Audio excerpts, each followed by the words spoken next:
વલસાડમાં ગેરકાયદેસર chemical factory પર એસઓજીની રેડ, માંદક પદાર્થ બનાવવાનું કૌભાંડ ઝડપાયું।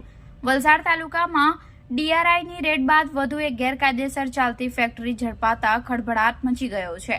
વલસાડ જિલ્લા સ્પેશિયલ ઓપરેશન ગ્રુપ દ્વારા ગેરકાયદેસર પ્રવૃત્તિઓ પર લગામ કસવાનો વધુ એક સફળ પ્રયાસ કરવામાં આવ્યો છે। વલસાડ જિલ્લા એસઓજી દ્વારા કુંડી ઓવરબ્રિજ નજીક નેશનલ હાઈવે નંબર 48 પાસે આવેલી એક કંપનીમાં દરોડો પાડવામાં આવ્યો હતો।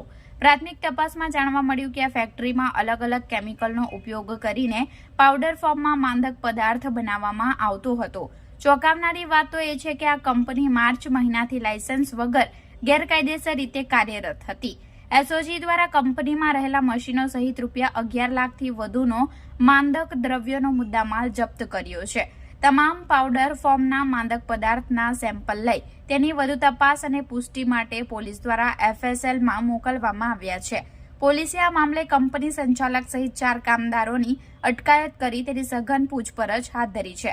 વલસાડમાં એક પછી એક ગેરકાયદેસર ફેક્ટરીનો ઝડપાતા જિલ્લામાં ડ્રગ્સ અને કેમિકલ માફિયાઓના નેટવર્ક પર સવાલો ઉભા થયા છે। આ રેડમાં વધુ કેટલા મોટા માથાઓ સંડોવાયેલા છે તે અંગે તપાસ એસઓજી દ્વારા કરવામાં આવી રહી છે।